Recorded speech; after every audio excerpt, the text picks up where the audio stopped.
Welcome back to Animal Crossing New Horizons. I'm Dear Darling. We got someone in the campsite, I can see there. And let's see what's going on our island of Fawnhollow today. On this lovely day after Turkey Day, yesterday in Animal Crossing. This day, also known as Black Friday, with tons of sales, I suppose, going on in all across, well, everywhere now. Strangely worldwide, despite the fact we don't celebrate Thanksgiving here. But I don't really know anything about Black Friday, so let's not talk about it too much, but I hope you're taking advantage of the sales that have been going on. So hello there everyone, and on Fawnhallow, it's 3:40pm on Friday, November 27th, 2020. Now for today's announcements.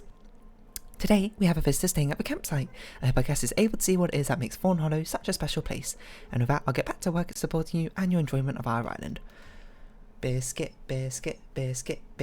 So, yeah, yesterday we did Turkey Day, we did all that fancy events, and we got it all done. I also, off camera, I built the other ramp for our house, so look at this. Whee! We got both our ramps leading up to the house now.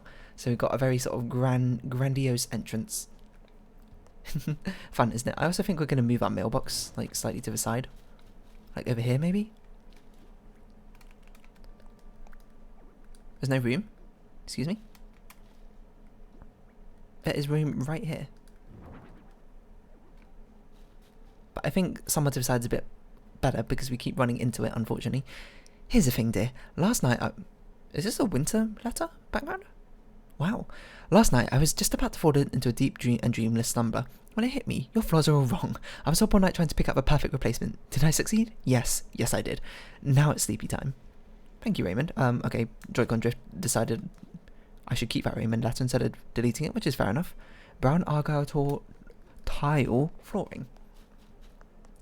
Ain't that interesting. Do we have red today? No red. So we're going to do our usual stuff. Give out some gifts to our villagers. Oh, it's LaBelle. What's up? You bringing it? Let's chat. You can't beat a cold protein shake after a hard workout. I love that first sip tab. Did Rowan give us his photo? I think he did give us his photo, from what I recall. Hey LaBelle, how about we just completely subvert your fashion studies again by just wearing what we're wearing? I kind of want to see what she says when you fail her thing. When she's like, wow, this is terrible. Because Gracie Grace used to just like straight up reject you if you didn't. Oh. She doesn't even talk to you if it doesn't look comfy enough. That's fair enough. Yeah, let's put together something comfy. Why not? If I just wish we could use a wand clothing. It'd be so much more easier to just like switch into our comfy wand clothing outfits. I suppose we can change our look again. What on earth is this? A layered shirt? Sure. You know, why don't we take the time to properly get a new outfit, eh? Maybe this is the way we should do it. Every time LaBelle comes, we'll just change her outfit. I like that. So let's get changed. Something comfy.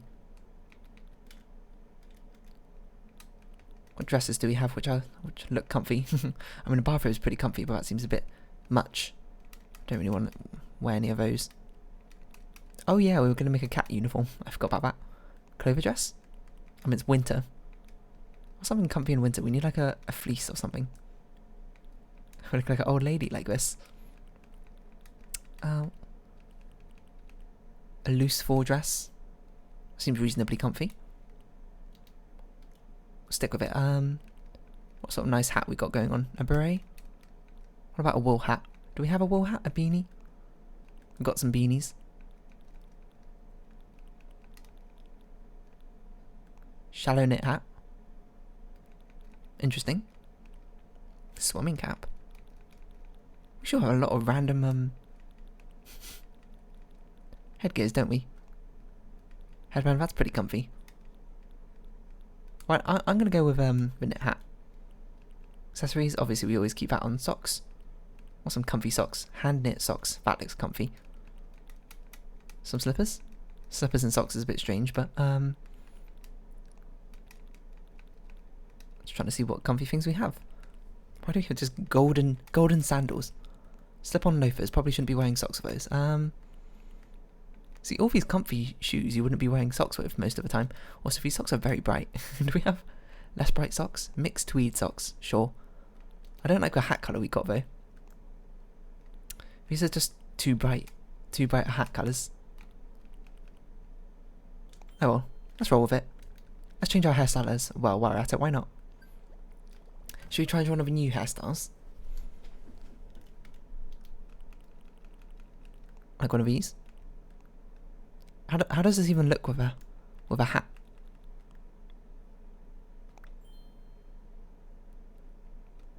Hey, that looks pretty cute. Alright, I mean, I don't have curly hair though, so but it's not really like this character's anymore a portrayal of myself with what they wear. But still. We'll roll with it. It's a cute outfit. And that's what Animal Crossing's all about, you know, all these customizations. So yeah, hope you're taking advantage of Black Friday sales or whatever. Picking up some games you like maybe on Steam. Well, to be fair, it's not a Black Friday sale on Steam, it's an autumn sale right now. What else? You can get some clothes, get some other stuff that you might want to get. Okay. Electronics on Cyber Monday. I don't even have any electronics I want to buy. Like maybe some headphones or something, but I'm not too fussed about that. Label socks, label tights. I actually really like this beanie look with this hat. I don't know what else you want to get on Black Fridays. I don't know. I just hear about what goes on in America and I'm just like, what? This essentially what? People like storming into stores. Obviously you can't do that now, I think. But like it seems like a hot mess a lot of the times. Like, I don't know.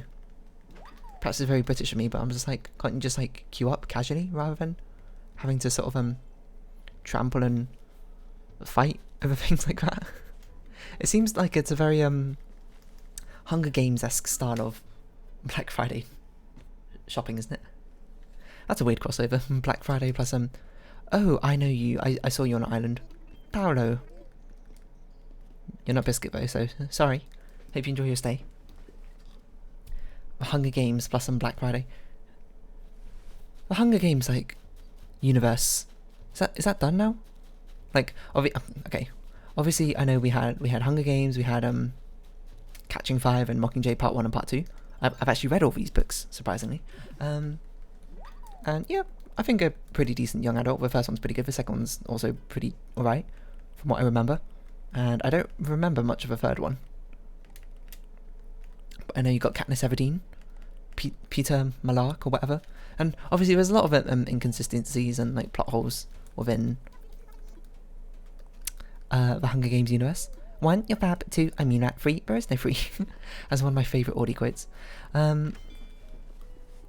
What was I saying? Yeah, there's a lot of weird inconsistencies, I'm sure, with Hunger Games, which I'm sure if you're much more critical to that sort of plot thing, you'd call it out. I'm not. I'm just sort of like, I'm reading it, and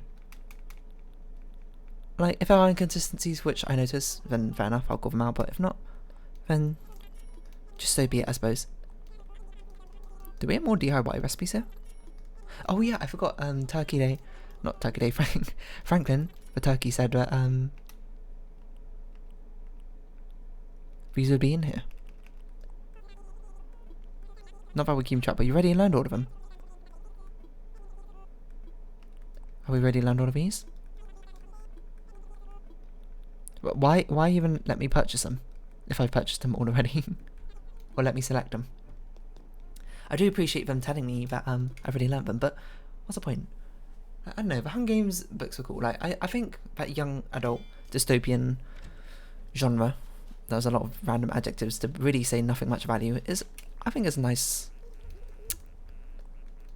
theoretical alternate universe to sort of delve into, especially with young adults, teens. When I read it, got a bit more edginess, angst. You want something a little bit darker, you know? What could be darker than a load of kids just slaying each other, I suppose, in a forced arena due to a very strong dictatorship, I suppose. I'm not sure how else to describe the capital. Anyway, yeah, it's a cool concept.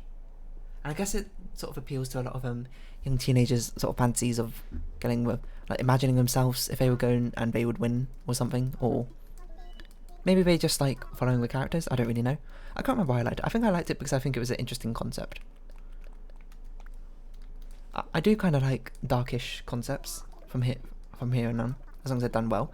Hunger Games, it was done alright, good enough for that time. I don't know if I read it now if it would still hold up. I don't know if it is holding up still. I don't know if people still think it's cool or people think it's lame or whatever. But the movies did pretty well, and the book series at least was pretty popular in my school. Yeah, and I don't know. I just like the concept of world building, I suppose, and having other worlds where things are different but similar in some aspects.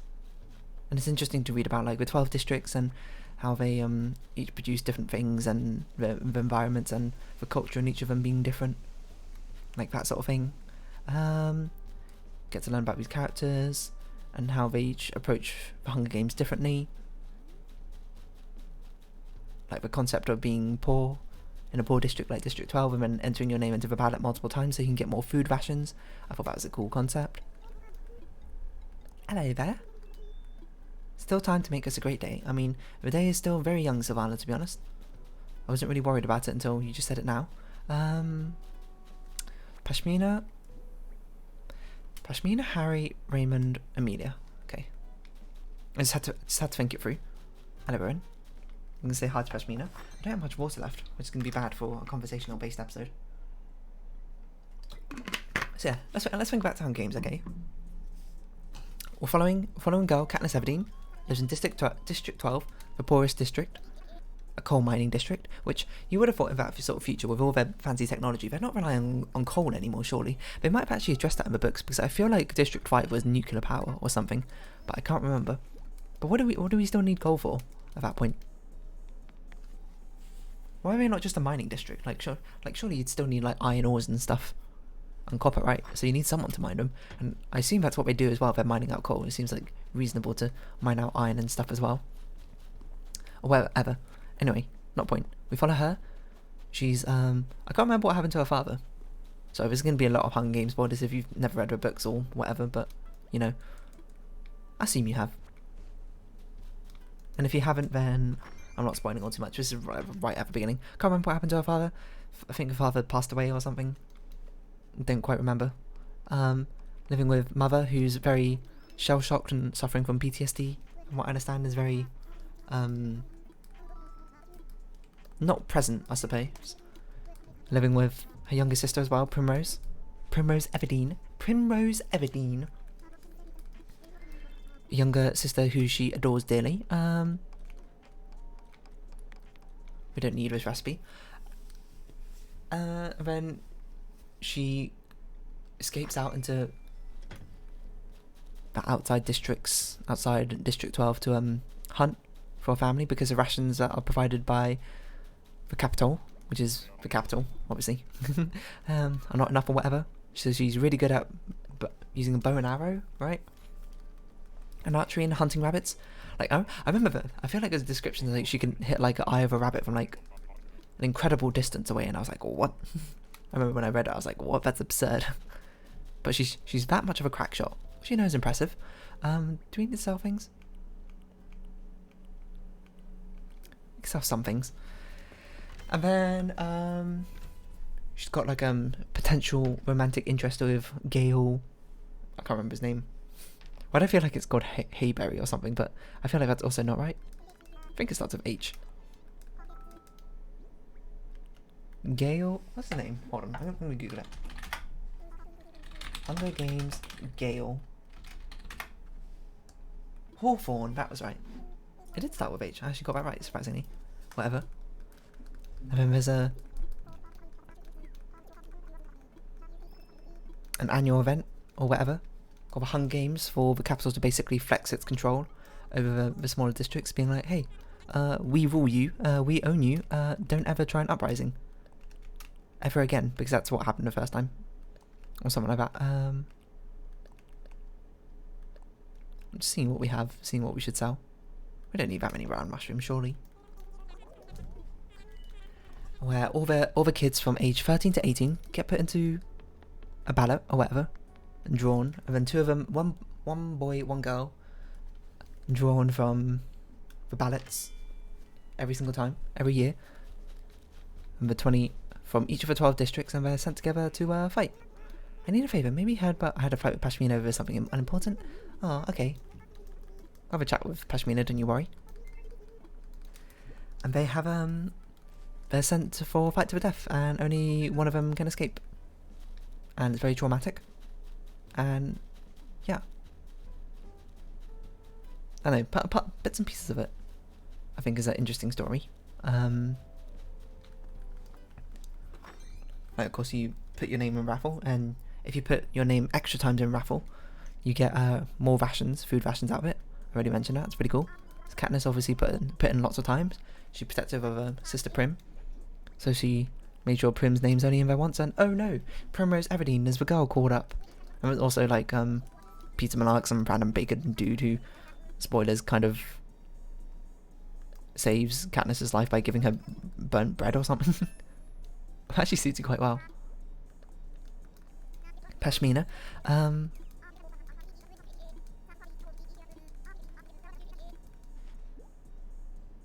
What was I saying?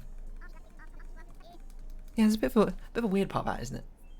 She's like poor, she's like running in the rain. I can't even remember what happens. She's like, I just remember she's hungry, she's running in the rain, she's like delirious, she ends up somehow outside a bakery. Peter sees her and just like not accidentally, on purposely burns the bread that he's cooking, so he has to throw it out to the pigs, and then doesn't actually throw it out to the pigs and throws it to her or something instead, right? And it's like to be, whoa, you guys actually were star-crossed lovers. Who could have seen this coming? How romantic or something. Like I guess it's meant to be kind of romantic. We're gonna have to start moving these things. We might have to move a campsite, to be honest. But I don't know where we're going to put the campsite. I guess we can just continue the river on the left side, because I don't know what we're doing with the right side yet. But anyway, yeah, and then they get to sent to the Hunger Games. And what I do like about the Hunger Games is how it's sort of like they make it a big spectacle in the capital, and they show the effects of that. So like a really good way to win the Hunger Games is to get sponsored by viewers in the capital being like the rich heart of the country and whatever. So if you have like a really appealing personality, like whatever, like maybe you're really pretty or you're charming, you're funny, etc, etc, it's easy to get sponsored, aka donations, from the rich capital people who are watching your life on the line for entertainment purposes. Oh god, we actually need to move these trees now, look at it. And they're like, ho ho ho, I like this one. And I like how a lot of the different each of the different tributes, that's what they're called, for people who, for kids who are sent into the arena, have like different ways of trying to appeal to the capital. Like I remember like one of the girls, I think from District 1 or something, she was like really flirty or whatever, trying to use like sex appeal, you know, sex sells, as they say, to sort of charm the capital people into giving her donations, which is actually kind of really creepy if you think about it, but that's the point. It's a dystopian book series. It's meant to be creepy, it's meant to be weird. The kids aren't thinking about it much. Like she's like, what, like 16 or 18? I can't remember. Rowan, this is like really suboptimal positioning for me. You move slightly, thank you. But she's just doing it because she just wants the glamour of winning the Hunger Games for that year, because that's kind of like what she's been trained to do, right? And I like how the richer districts, which are more in line with the capital, District 1, 2 and 4 from what I remember, tend to, they specifically like train the children to actually go and be prepared for the chance of a lifetime. Be prepared for sensational news. No, they get trained for the Hunger Games and all that stuff. I'm like, that's cool. Well, I mean, obviously it's not cool like if it was real, but it's cool in a fictional setting, I suppose. But like, wow, can you imagine what it'd be like being this kid? Like obviously from our much more safer view of the world. We're like, oh man, like training yourself specifically for a game about killing other children, and then,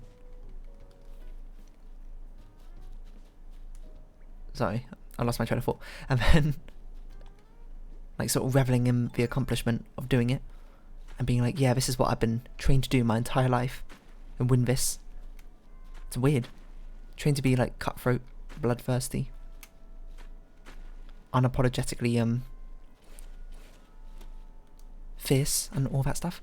It's just obviously crazy in our eyes, but to them it's like, that's just how it is. That's how you live in this world. It's what we've been made to be. Right, Audie. I didn't want to do that one. It's just cool in concept. You know, little things like that which make sense given the world environment, but flesh out the world a bit more, like having careers, you know. If you don't know what careers are, the tributes from District 1, 2 and 4 who volunteer to go into the Hunger Games because they've been training their entire life to participate in them. Oh, what are you two chatting about over here? Hey Lollipop, Ron tells me I need strength training. I think I agree, but do you think I should start out by working my arms or my legs? If that's okay, start with your legs. See, we're on the same page. A few weeks of lunges and squats and you'll be running around the island a lot faster. You're right, I can get my errands done faster and race home to get in some extra reading.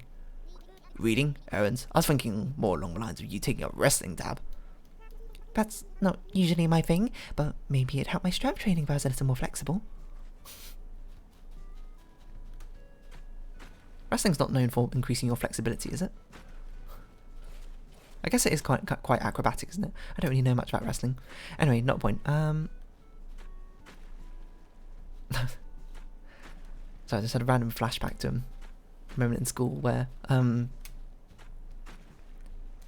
we had like a new student, an MP who started going around. It was like, oh, he's like an Olympic wrestler or something, and we were like, what? Turns out he wasn't an Olympic wrestler. It's just Olympic wrestling is a type of wrestling, a type of rules format or something, which none of us knew about. Oh my god. Animal Crossing, please. Not that he probably wasn't a great wrestler or anything, but he probably was. Just like not he participated in the Olympics level, as we all thought it was. But anyway, yeah, Hunger Games. Yeah, things like the careers where the richer they're the richer districts, and they take pride in having kids specifically want to enter the Hunger Games, which, you know, every other district is like, oh god, I hope our child doesn't get sent in. But anyway, stuff like that's pretty cool. The Corticals, I think, are a cool concept. Like every 25 years of Hunger Games, they have a Cortical, which just means it's basically the Hunger Games, except for there's a weird gimmick this year. That was Joy-Con Drift, which spun me around, which is incredibly annoying, I'll be honest. Probably want that one to be a corner one, now look at it. Every 25 years they'll have a special rule for the Hunger Games. Like in the 25th year, you had to vote in yourself. Each district had to vote in who would be sent to the Hunger Games that year, which is just a horrifying thought if you really think about it. And the 51 I thought was the coolest one, is they sent double the tributes. Like, to be fair, in the book there's like law reasons why the Cortical is a thing, so it's like they sent double the tributes because it was meant to show that I can't remember exactly, it's something like the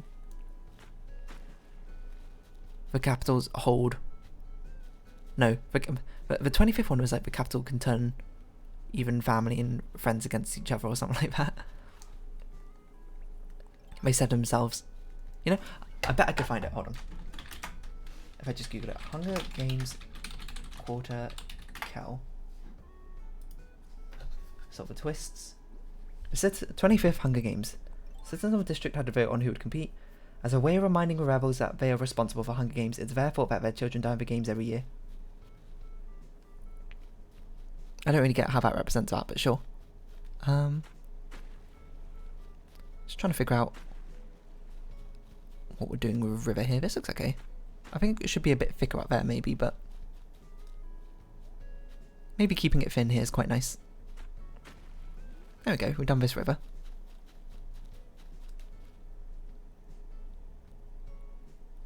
And now we need to do the river on this side, which is going to be considerably thinner. Maybe only 1 or 2 wide. Ooh, hello. And 50th district, 50th Hunger Games, 4 tributes were chosen from each district instead of usual 2 to remind the rebels that for each capital citizen killed, 2 rebels died. This put twice as many people in the arena. And the 75th had past victors from earlier Hunger Games compete for a second time, for a plot of a second book. This is meant to destroy any bonds the districts had with each other and make them feel weak. It was meant to remind the citizens of districts that even the strongest amongst them cannot overcome the power of a capital. Which, yeah, spoilers. Specifically designed to force Katniss back in. I'm sorry if any of you have been reading Hunger Games, you just had to skip out of this episode. But, it's an alright book, series. Certainly not bad. I liked it as a concept, I liked the imaginary world it created. Let's see. We actually do have to move this campground. Maybe we should figure out where we're putting this campground. I know we're putting it somewhere over here.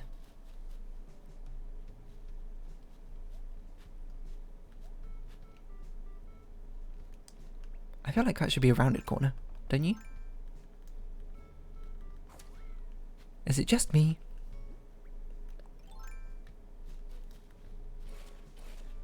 This looks like it should be like this. And maybe this is a jumpable? Jumpable. Jumpable? Jumpable. Where should we put the campgrounds? We could put it up here.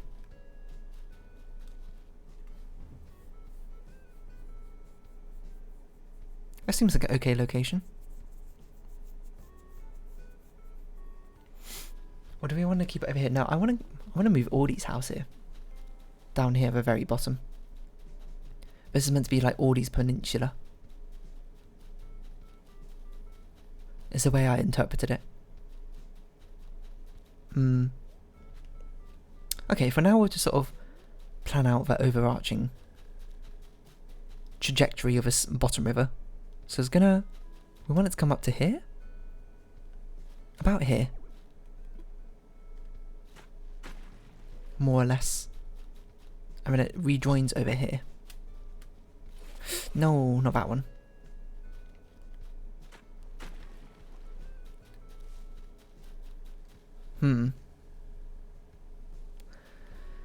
Maybe not there. Maybe a bit more in. Something like here. That seems alright. And then... Oh, sup, sweetkins. You know what always saying boom shakalaka? Well, I still feel like having our own secret special greeting, but I'm getting bored of that one. What do you say we switch it up? I know just the thing.